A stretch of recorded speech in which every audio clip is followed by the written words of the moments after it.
all day, every day. I have a fully comprehensive life. I like chimichangas. You like chimichangas with some? Me gusta chimichangas también. Mucho gusto. Chimichangas. Shirley Rihanna. Taquitos dorados. I like steak.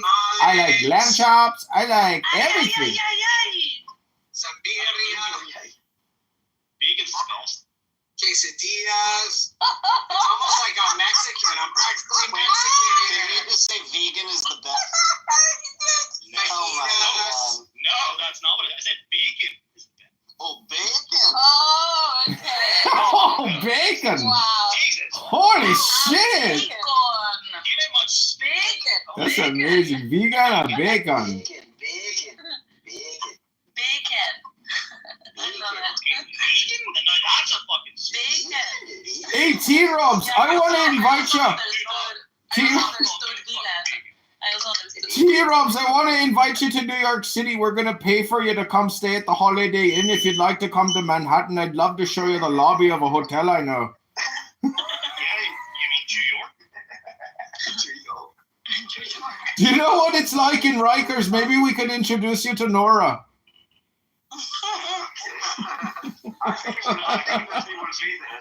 He and Nora don't get along, so don't worry. Sounds like a match made in heaven. That's why No, Or in a psychiatric keep up ward. with the bag. Tim doesn't like Nora. He's blocking. like women. We're just gonna He's blocking her for like a year now. He doesn't fuck with Nora. Yeah. There's so much in common, though. That's usually a sign of secret love. I'm just saying. No, T-Robs He respects He boundaries. actually thinks that Nora is crazy. No, T-Robs likes to establish boundaries. I think that Tim will also have an incident at some point. No, he's not that. No, he's not crazy. If I would say to Tim about Nora, You can say he's obnoxious about Jews, but he is not if I would crazy. tell you, if I would tell you about Noah, that like I don't know, a month ago, that she would go and chase Jews in New York and be arrested and sent to like a psychiatric whatever, you will also say no. She's not that crazy. Yes. Do you know He was not surprising. not possibly. I mean, the reason why he like dislikes Nora is that he's jealous of her relationship with his No. boyfriend Diego. This is my real part. It's the jealousy. If only you people know, this is code for I'm about to tell you something. I am the one that told Issa because I knew before anyone That's knew. right. And I told Issa before all the rest of you. And I was the one to tell Jeff, and then everybody knew. So, Well, it takes one to know one, Tim, I guess. Amen. That's because that's exactly. Amazing, right? Yeah, actually, he was the one that has no theme. This is not Nora. Like, she speaks different and she looks different. It's Nora. It's like, no, look at her Facebook. Look at this. Look at that. And it was like, shit, he's right. Right. But in those days, they had like again, it takes one to know one. Right. So wait, why didn't Diego respond on X? Someone else, you also have to be there. Why did Diego what? Why didn't Diego respond to Nora Bandura, the Princessia, on X and, try to calm down the passions? I mean, it's pretty easy to cut her off, no? I'm just saying she wrote a pretty good essay, declaring her love. I love you, Diego. I love you. Oh, really? You didn't see the link in the video of her with her Madonna moment wrapped in the sheet, Daniel, showing the driver's license? Backlash at home from all of this. You're not going to believe it. This is like actual documentary movie. I mean, this is Lifetime. I mean, this is the story of Diego. Aw, that's sweet. What if Diego's wife? Years and years on Clubhouse. I'm recording them. They meet, finally, and embrace their love. We could call the movie Diego's Wives. That's a separate thing where she's up close. She's interviewed to get her side of the story. I mean, she's the unforgotten. Yeah, but we will have to talk about all his wives. Right. Oh, he's got more than one. Can you please repost the link to the video on X? What, one of her journal? The video that Yeah, I the sent, journal video with the telephone numbers. Yeah. Let me look for it. video? Because some of you may not have seen this, but this is the completion of a love story. We are finally in the final scene. This You're welcome. this is Shakespeare. This is You're welcome. You see how in the end, you see how in the end, hold on. You see how in the end, the 2 hours I spent this morning reading this were worth it? Wait, should I read it or was it not worth it? No, it's a video, Jacob. I know, Don't read but you anything. gotta read the video. I don't know what you're talking about, but you're gonna be 3 weeks now on the bootcamp. No. The ones that I posted before was the journal. Let me post it in the chat since everybody's so lazy. You can Yeah. you can apply for amnesty. Yeah, I said at first I said 2 weeks, but I think you start free. What the hell did I know? You can file for how do you call it? An exception, but he has to make points. Yeah, I think He's a dictator. She's a dictator. No, Someone with no authority. appeal it. no, I said you can appeal, but she will not take Doesn't mean not get off. Yeah, it doesn't mean. Okay, there it is. There it is. Wisdom. Edmund.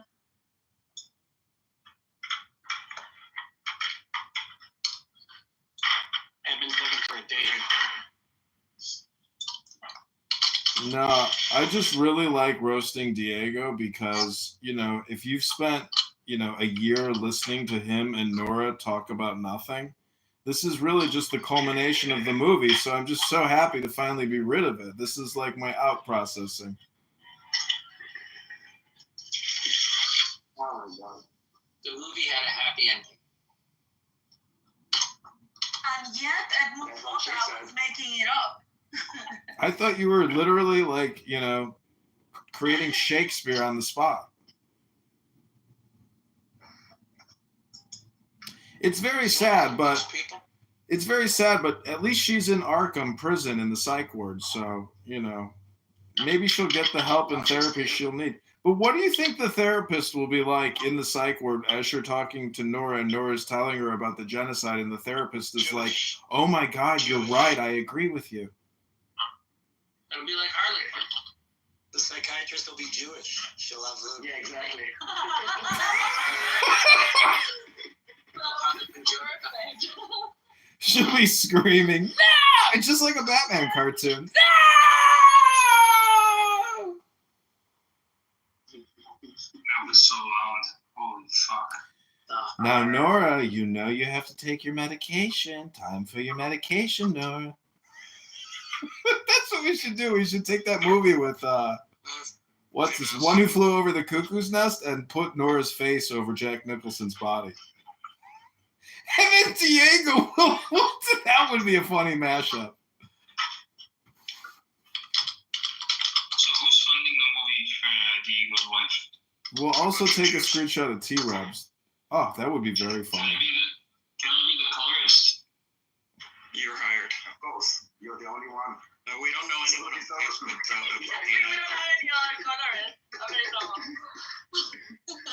No competition here. Out by default. Does that make you feel better? Sure, the only colorist.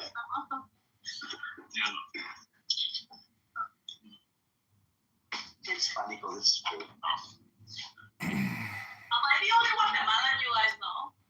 Yeah. Yes. Yes, and that's one too many. Besides JP. Oh yeah, JP. That's true. Well, but he doesn't count. But we also know you, so. Come on, because you count, JP doesn't count. And we know JP through her, no? So. You what? And No, you know you know about it. Yeah, although, it's ironic that he was the one trying to convincing me to come to Clubhouse. Oh, really? Yeah, No. he was not the one inviting me. I got invited like, I don't know, probably December 2020 or so. I got the link, but then I just didn't join. And then JC was like, oh, this is this great app. And I'm like, oh yeah, I think I got an invitation. So okay, come join. So I finally joined in March 2021. I remember looking for the link, because it was so long ago. And then I came in and he, introduced me to a couple. Well, actually, no, he didn't introduce me. I started going to a room. The first room that I went in, it was called The Weird Ones. It was a woo-woo room where everybody was talking about spirituality and things like that. And I met Prashant there. I don't know if you guys know Prashant. No. And I met Prashant. I met Ignacio. And then from there, I started going to other places, and then I met some. I mean, we started running into each other, you know, and then we started following each other, and we kind of like liked what we were talking about. Then we started gravitating around each other, and then we started doing all these groups around COVID and all this stuff. And then I met Tim. Tim was part of our little group as well. I hated him when I met him. No way! Stand him. And I would always, I hated him because he introduced him into our group, and I'm like, Sam, who's this fucking guy? I can't stand him. And I would fight with him on stage, you know.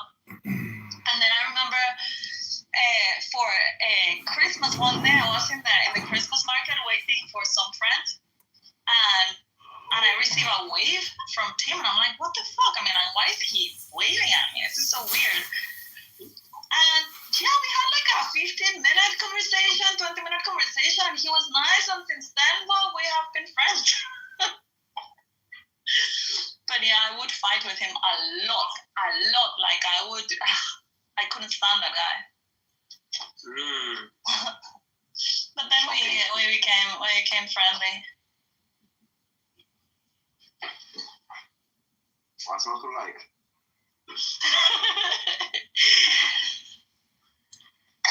It's general demeanor, attitude, and Other than that, I mean. yeah, that is lovely. Yeah, and we would talk about in some of these, like, the vaccine rooms, there were, of course, conspiracy theories, you know, because, of course, it's like, well, people controlling the world, and all of them are coordinating, and all of these things that I actually believe. But when we were addressing those, and there was another guy, like, we didn't actually tie it to Jewish people, and in fact, Gu would come to the room, and he would just start saying, it's the Jews, Gu, you know Gu?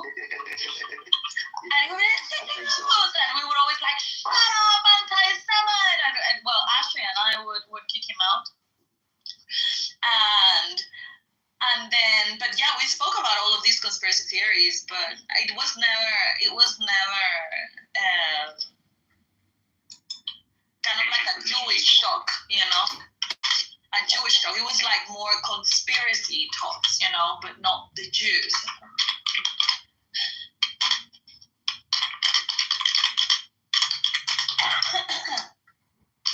Yeah, but all conspiracies end in the Jews.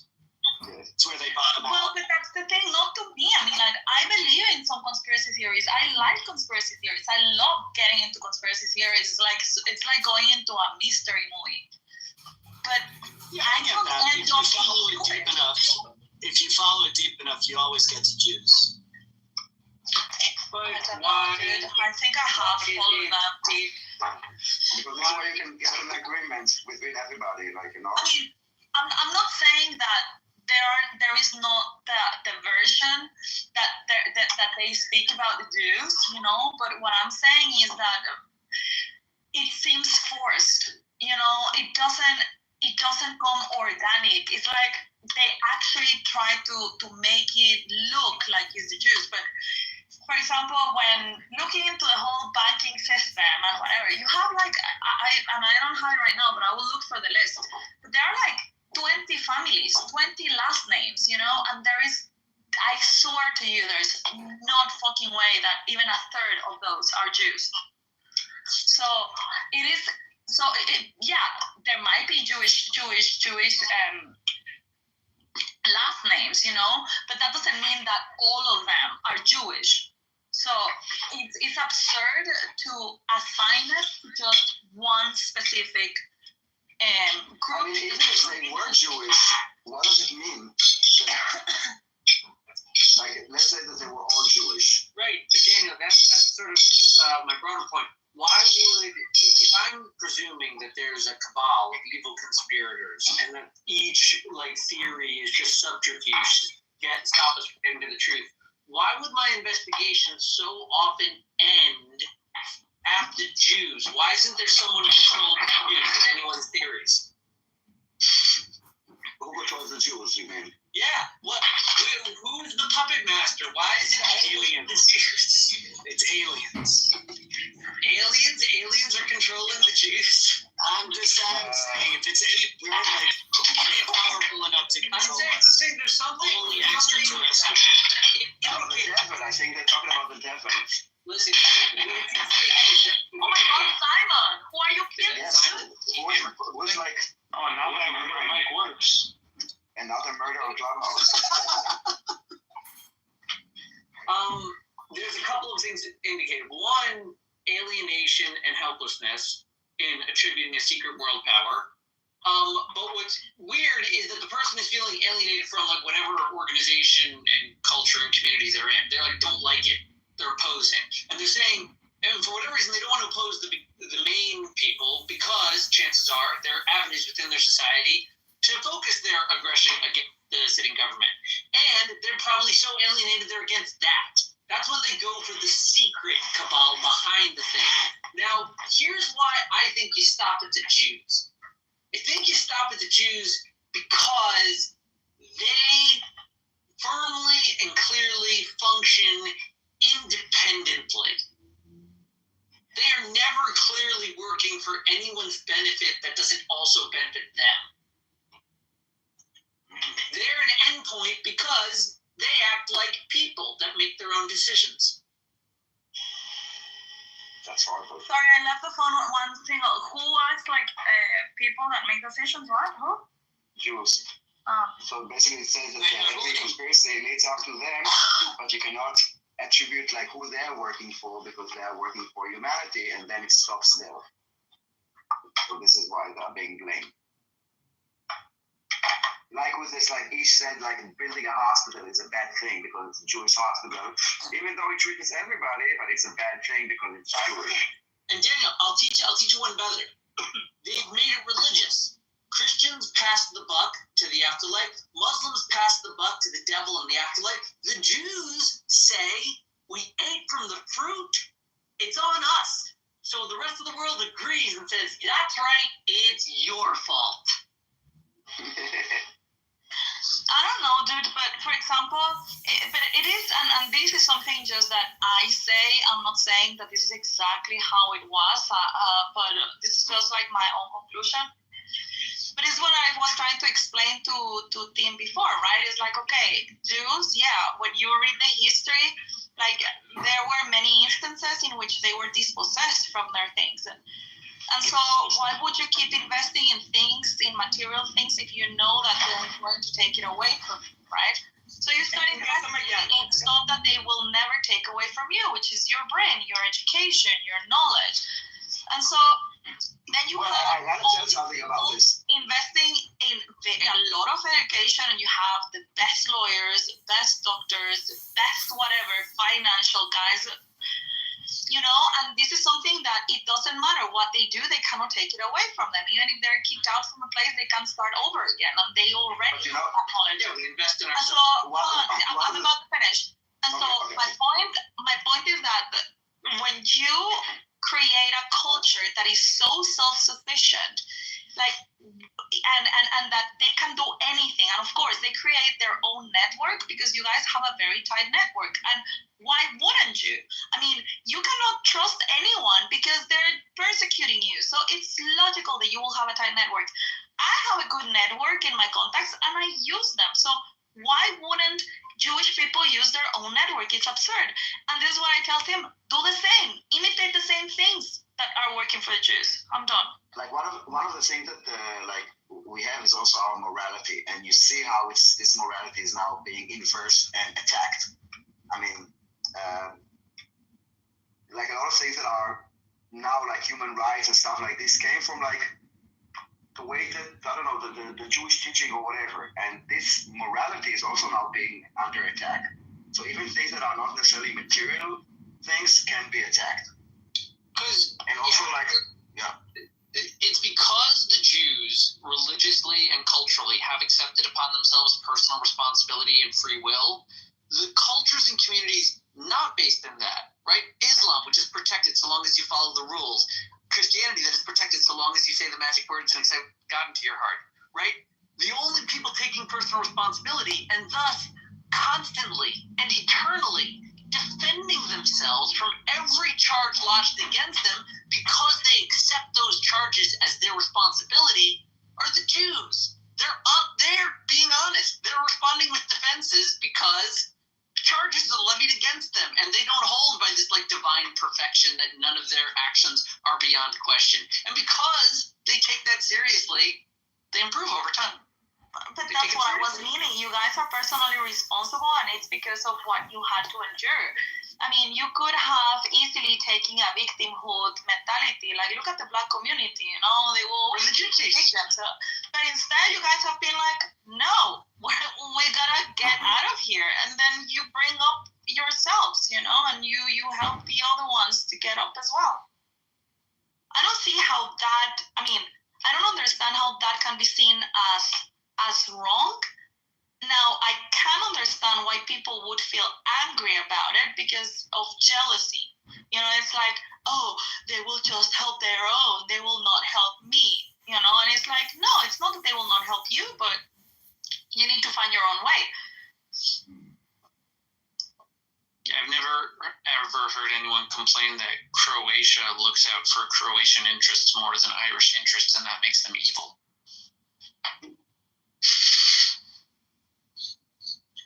It just goes. It's always been. It's the line in the Purim story, right? There's this strange nation out there who has strange practices. Yeah, they're weird. They're weird. Best to just handle them.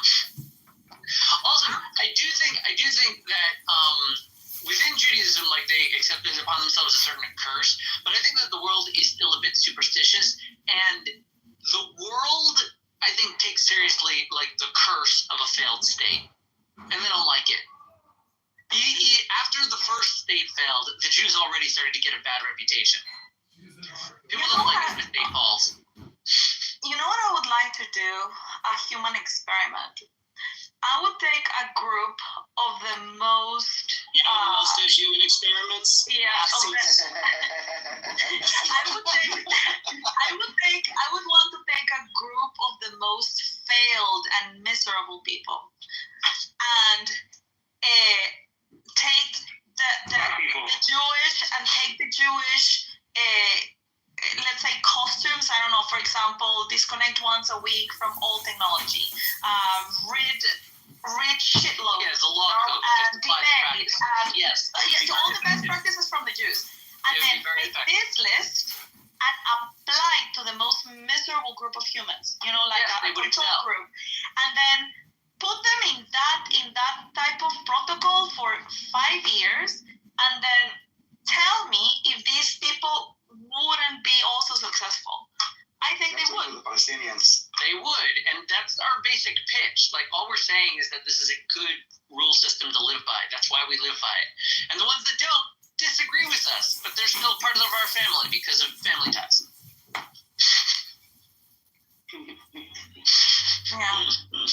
Yeah, we could try to do that experiment. The thing is that we live in a world that kind of adores the underdogs, and no one wants to really help them. They want to keep them there, or like, you know, pity them, or give them welfare, or like not really help them get out of it. This is why we see everybody that is like miserable is like a hero.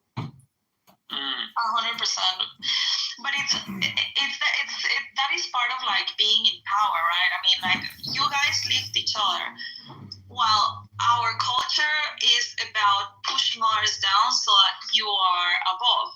Isa, it's not as centralized or networked as you think it is. It's very decentralized. Oh yeah, it is decentralized, but they help each other. What I'm saying is that they have got strong networks, you know. I mean, and you don't have necessarily all Jews thinking exactly the same way. Like, you have a colorful a variety, you know, of thoughts. You have lefties, you have right wingers, you have, I don't know, all sorts of ideologies. You have gays, you have heteros, you have orthos. Lisa, I want to troll you for a second. Oh. So what you're saying is lifting people up. Socialist policies are better than the capitalist ones that push everybody down. No, You're that's not becoming a true. socialist. Capitalism is not about pushing people down, and actually socialism is not about bringing people up. If anything, capitalism You took it too seriously. capitalism encourages collaboration. Libertarians always take economics seriously. Yeah. But anyway, so I don't know what was I saying. Stuff. That there's We're talking about Why capitalism is far superior to socialism. But what is? I don't know what there's saying. a I diversity don't of remember. opinions amongst the Jews. Oh yeah, you have a variety of opinions, so it's not like all Jews think exactly the same. Not at all. But when it comes to creating a network and supporting each other, they recognize who they are, and they are together. They're not gonna leave each other alone. I think that those practices we should make in our own lives. But what was the economic model of Moses and the Israelites, or the in the desert? Capitalism, wisdom. No, it's definitely not capitalism. Yes, it was, because capitalism. Absolutely not. Pretty close to You capitalism. know why? Absolutely not. Capitalism. Absolutely not. I Capitalism. think Kenneth disagrees with you. Capitalism is the natural human action. So Capitalism is not engineered. Capitalism is just human behavior. I'll say it like this. At least according to the Torah, the Torah is not against making money, but the Torah is very in favor of social and governmental aid and assistance to those that have less. The poor. To the poor, even more, and even more, there's mandated every 7 years remission of debt. And there's a mandated every 50 years release of slaves. This is not a capitalist structure. And 10% to the poor from your earnings. Yeah, it is. But it is not of life. Yes, it is. No. Oh, well. That's the whole point. It's a combination. I encourage charity. I mean, like, I think everybody. No, but Lisa, you don't understand. No, but you don't understand. It's not a choice in the tradition. It's a mitzvah. It's a commandment. It's required. It's obligatory. To be clear, though, socialistic or communistic would be if the king or the Sanhedrin exercised direct control over all the fields and appointed the officers that oversaw them. Whereas that's not true. There was tribal authority, and they would maybe have say it, but that's like a family delineation. It seemed like it went by inheritance to different regions. I would say that it is mostly capitalistic with a debt forgiveness schedule. I do agree with you that there was a welfare system. That's very clear. That they had an expectation and systems by which to accept and distribute charity for the poor. But the day-to-day commerce was very clearly left to capitalism, and there is a crime of not having just weights and measures. So they had no, the minting of coins was also limited. So it was pretty clear that they wanted clear measurements that were free trade based on whatever they produced. And then the social welfare was a separate system. And the debt forgiveness was a schedule, which, by the way, I should highlight, aside from existing in this current capitalist system with bankruptcy, has not always been utilized in capitalist systems, but is very clearly utilized when there is a conquest. Very often, sometimes kingdoms would lose their sovereignty over a region because of the outstanding debt that they held, which they could no longer supply whatever benefits to the outlying farmers, who would then switch sides to inviting armies, who would then cancel the debt that they owe to the crown, and then start a new kingdom. A debt forgiveness model was in part to keep the people happy, to not have too big of a debt burden. But that is still capitalistic, just to have a debt forgiveness model. To put it in macroeconomic terms, it's the opposite of providing a stimulus. You simply forgive the debt. It's much more efficient. So we need a little socialism, but not a lot of socialism. Yeah, but you need the socialism to be obligatory. You don't leave it to just like the good feelings and the altruism of individuals. You must make it obligatory. You could just That's Jewish wisdom there. and if you just put it on a schedule, like people will be nicer to the whole world. They won't even know it because it'll be planned, right? That's right. You'll give out different types of debts within the 50-year cycle, and at the end of the 50 years, I know it seems weird. All these annoying little debts I could have had 30 years every single day. It comes out But the wash. after 50 years, every single person on the planet owes nothing. That's what you That's get right. if you stick to the schedule. And the scheduling actually is really important because the way you're going to land in year 1 is not the way you're going to land in year 6. And so there were even protections put into place to, to solve the credit crisis that going to exist in year 6 if in year 7 the debts are released. You guys must have created the word Financial planning. Did the Jews create the word amortization? No. I think that's like French or something. To the credit. Oh, we lost this, so we were being too socialists? Too What much socialist? socialist did you say? It's a joke. Amortization. What is that? It's a schedule it's a calendar of payments for like a 30-year mortgage or on a loan.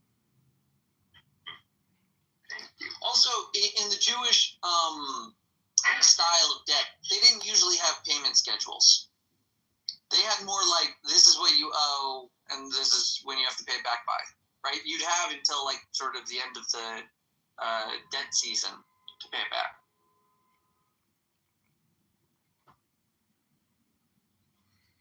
But, you'd still have debt hanging over your head, which was not good. Well, Being indebted was worse than being poor. I owe this debt that they're collecting on me from 15 years ago. It doesn't even show up on my credit report. So they revived and petitioned the court to revive the debt.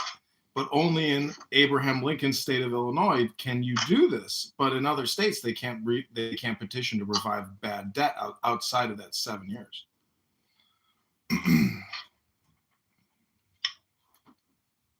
So it does come down to the statutes, and each state is different. Point is, fuck socialism. Yeah. Fucking. Yeah. Fucking socialism. Yeah. I mean, I think you can kind of make the theory for infinite financial expansion of the financial supply, because if you just keep kicking the can down the road forever, it can work out.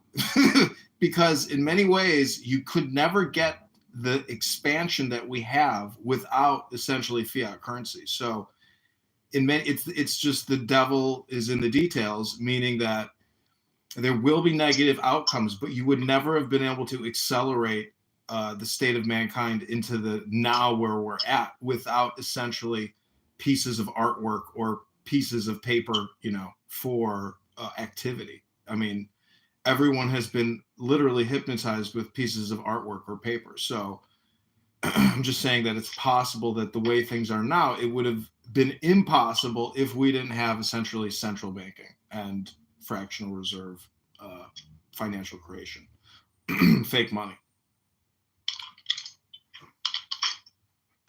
Bitcoin. I think it would have been possible. I mean, like, money just expands with the productivity.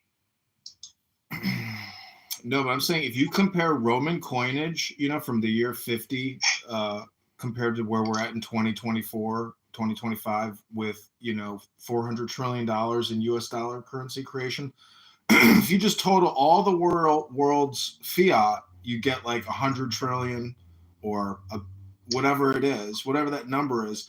If you compare that to the gold production and human activity and human expansion, I'm just saying that without fiat, if we were ants, we never would have been able to conquer the world without fiat. It's just a theory, or it's an opinion maybe. I say forget fiat. I mean, did all the people coming into America from Europe and then expanding west do it all because of gold? I mean, a lot of it was, the ability to transport wealth in paper, paper art or dollars. But that's not fiat. That dollars are fiat. What are you talking about? No, dollars aren't fiat. Dollars aren't fiat. What do you call dollars? If the paper is backed by the gold, that's not fiat currency. I see what you're saying. The paper is a representation of that. Okay. Yeah, you see, the paper is supposed to be a contract. Yeah. That I could go into any financial institution, and based upon the good faith and credit of the United States, I can exchange this for the approximate value of its worth on the contract in gold. So I get like a gold nugget if I gave it the paper. I get it. But what I'm saying is the decoupling is what has allowed expansion. Decoupling is when we say, no longer can I get gold in exchange for my dollar, but I can get in exchange a whole dollar. Got it. I'm just saying that the theory would be is that we never would have had this massive expansion as a human race globally without the decoupling of the dollar from the gold. No, you don't need to decouple from the gold for any of that. Like, the value of currency doesn't need to be fiat to be expressed. And it's better, there's a good argument to say that it's best expressed when it is anchored to an actual tangible good. Yeah. Yeah, that's because that's how you prevent insane inflation. Yeah. Like what we have now. It gives you a better basis of relativity, and without it, it is inflation and it is manic spending. It is what we've been doing, and that's why we're at $40 trillion in debt. Well, it's a little bit of gambling because to some degree it's saying if we spend more now, there's a greater chance that we will innovate new miracles. And of those miracles, it might make our prior austere, careful planning irrelevant. So it's a gamble. If they do, let's say they get AI and teleportation, right? Faster than light travel and supercomputers. Let's say they get that. Who cares what they owed producing things? Yeah, but that would be a break in just fabric of reality itself, which is probably not going to happen. Like the atom bomb they figured out when they threw enough money at it. Yeah, but an atom bomb is nothing more than a certain tonnage of TNT or nitrate. So, I mean, say what you want about the science of creating a chain reaction, but it's just a volume. Planet. I mean, what's your how do you view fiat currency? Do you think that it has to be tied? Fiat currency, it's it's a bluff. Yeah. No, I'm saying. I mean, yeah, obviously. Listen, Ponzi schemes, fiat currency. Dude, you had me laughing when you were reading Dao De Jing and talking about real estate law. It worked out so perfectly. Well, I'm saying so your understanding of what fiat currency is. Because real estate's ruthless. I share the same sentiment as I can't believe it. It's just all day with this. Just what all day? This has been 4 years, 5 years. It's the same movie for 5 years. I've been filming it for 5 years. I have probably 10,000 YouTube videos now of the same conversation. I think I'm Bill Murray from Groundhog Day. Ned Ryerson? It's the same combo every day. That's why I say when you read Tao, it's like a hack because it's so pure compared to the same conversation every day. It cuts to the chase. No, fiat just means that the currency is not tied to assets. No, the currency is not determined by the market value of the worth what it is. It's like okay. That's my understanding. It becomes a pure ticket. You can trade tickets, and the tickets don't have to be worth. The one thing I have learned about this app is even remember when I got angry with you and I kicked you to the goo because my dopamine flared and I was like, "You're annoying, I'm kicking you." That's the one thing about this app is you can essentially learn to tolerate anyone and everyone, and so it's like a superpower when you leave. It really is, but you have to get very comfortable. I just listen to the most annoying people in the entire world. If you can tolerate anybody, I can do anything. You can tolerate anyone. Doesn't mean you can do anything, but it means you can tolerate anyone.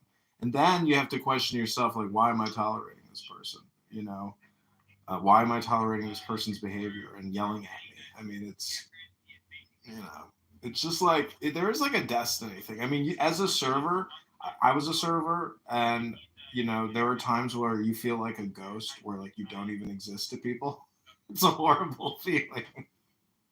Right. You're just the slave filling the water. Yeah, you are the bearer, and they are the pleasure enjoyers, and you're like, can I get any respect or any recognition of my existence as I please you and serve you with delicacies? Can I get a thank you? Can I get an eyeball?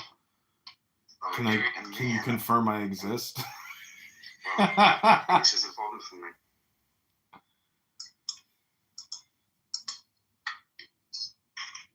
So, I mean, I guess what I'm trying to suggest is maybe Kamala, you know, drunk. Did you see the video of Kamala drunk, like giving speeches? It's really kind of, you know, sad and I scary. don't think so.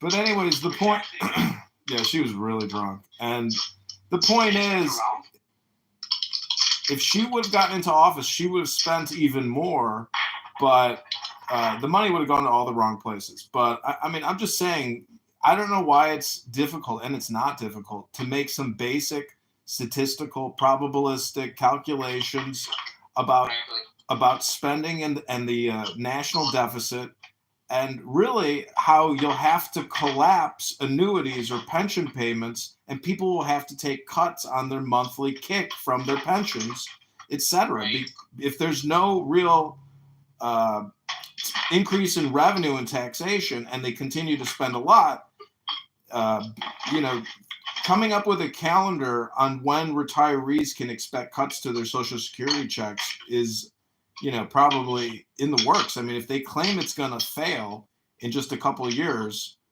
and they don't cut spending, I mean, these are just like things that should be out in the open. I don't know why there's not like a summary sheet with the real financial projections of what's going to happen to people who are accustomed to getting these monthly art check payments that are not backed by gold.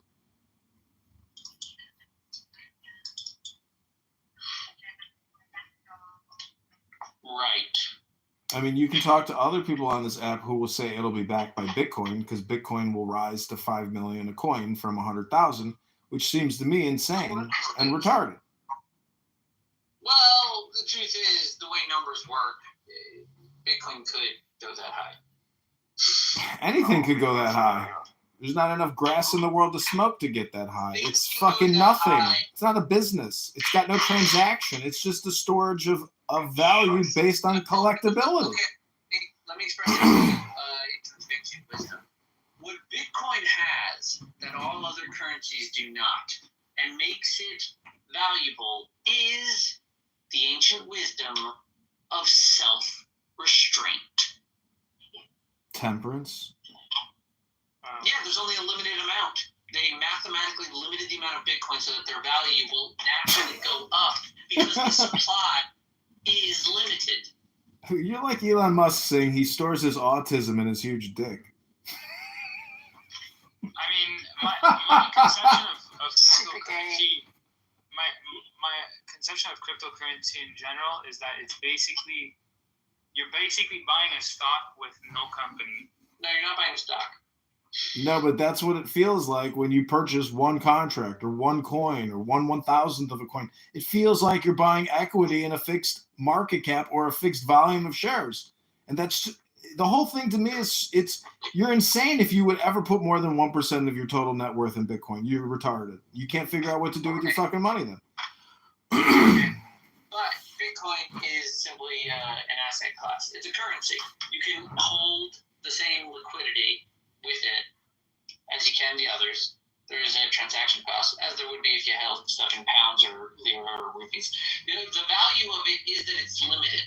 That regardless of what anyone says or wants to do, it seemingly cannot change its terms. And that stability is naturally valuable. It's actually the essential value of currencies, which you lose with fiat currencies because everyone wants to put their hand in the cookie jar. Well, I want to tie back Bitcoin hypnosis and Jewish hypnosis. If you could go in another room right now and you will have Bitcoin maxis whose whole life is dedicated to making dollars to buy Bitcoins. So, I mean, if you were like a Jewish religious, purist, extremist, or, religious person, aren't you just engaging in a LARP like Bitcoiners? Aren't you just engaging in a mass communication hypnosis? But I would say it's better to be on the side of Judaism and wisdom, which is basically intelligence, versus being a Bitcoin hypnotist. Like, I think there's no value there in terms of like really living a productive life. Yeah, I mean, you devote your life to it, but the argument of Bitcoin makes sense. What do you want from me? No, I mean, I know software exists. We use our fucking cell phones. You don't understand. Anyways, I won't go back to what I just said because it's stupid. But the point is, software is fucking communication. And so Bitcoin, it like what Simon said, there's no business behind it. So you're retarded to think that it's going to rise from 100,000 to 5 million. I mean, maybe if it was at 5,000, I said you'd be crazy, it would go to 100,000. I mean, I'd be eating my words, but... It's crazy to say it would make it up to 100,000. My point is just to say that like if I'm investing in like a company like Coca-Cola or something, like what I'm investing in is like the potential of Coca-Cola doing well based off of like the actual products that they're selling. But you get an earnings per share, so you know that your fractional reserve actually has a yield. But unlike Bitcoin, your fractional reserve there's no yield on that. It's all just more speculation. When you buy gold, you're planning on scarcity, on that there's not enough of it. Yeah, but that's... Yeah, but based off of what, though? That's what I'm saying. Like, that's based off the fact that somebody's going to buy it from you for more.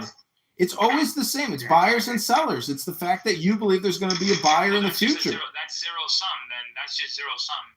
Like, it's total speculation. No, because gold actually has use cases. So depending on the market that needs it, I can sell gold. Like, for example, if I say, if I can't wear my jewelry, for example, I say, you know what? Let me just burn this down. There's a guy there's a pharmaceutical company that wants to buy my gold. Boom, I go and sell it to a pharmaceutical company. Yeah, but they can also have like a cheaper metal. Yeah, whatever. But my point is that gold actually like has a use case, other than like me saying I just want to exchange this Bitcoin for other Bitcoin or other cryptocurrencies. There is no use case. And if we're worrying about ourselves right now, I think that's what we got to do. We have to be strong enough to worry about ourselves. What he wants to do is cause strife and contention. Okay, do you know what apostolic succession is? Do you know what eschatology is or ontology? Yeah, I do. What's apostolic succession? What is Gnosticism? What? What is Gnosticism and the Gnostics? This is a different sect of Christianity that was rejected by the Catholic Church, not part of the official canon. Well, you have passed the soldiers of God test. I give unto thee a sword of Jesus H. Christ, and power and glory shall be yours, Conqueror Joe! What the fuck? Rise, Knight Joe, and go and give justice to the realm. Joe, it sounds like when I talk to people like you and this other dork, it's like you guys feel like you're such a major part of this like battle between good and evil in a spiritual realm. Like, are you guys okay? No, I live in reality where I don't think the Bible is inerrant, but I also Joe sounds like I get that, man, but then, obviously the dude's a Protestant and he's just gonna pick and choose and cherry pick, like, it's so dude, is it inerrant, or is it, there is no inerrancy, it was inspired and it's written by human hand. You have to pick one, dude. Don't contradict yourself. Earlier, this chick named Princess, who claims to be a Christian, she's always dodgy, super long-winded. She was saying that the Bible is inerrant, but I was asking her about certain stuff, and she's like, well, I'm not really good. I don't really know the Bible. I'm like, wait, but you think it's inerrant? And she just like wouldn't conceive that was stupid to say.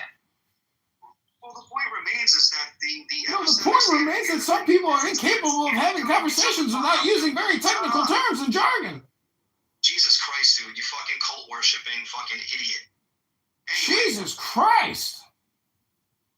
So the point here remains is these people, the Jewish people, they weren't God's chosen people anymore because they couldn't keep the 600 Noahide laws. They couldn't even keep the 10 Commandments. They became corrupted, right? So don't you think that law, if you think it's inerrant, bringing a woman to the foot of your house to have her stoned to death for adultery, you don't think that's a form of corruption? That's a nasty thing to do? Why would Jesus Christ walk up and say, hey, ye without sin cast the first stone to a prostitute that's committing adultery? I think it's illogical to use something that's 2,000 years old and put today's standards on it. There were laws in 2,000 years ago in the culture that there's a lot of things we're not going to agree with. So Joe, I'm not today's modernism. moral fit Joe, 2,000 years ago is illogical. I'm not committing a fallacy here. I'm not committing a fallacy by taking my modern standards and applying it 2,000 years ago.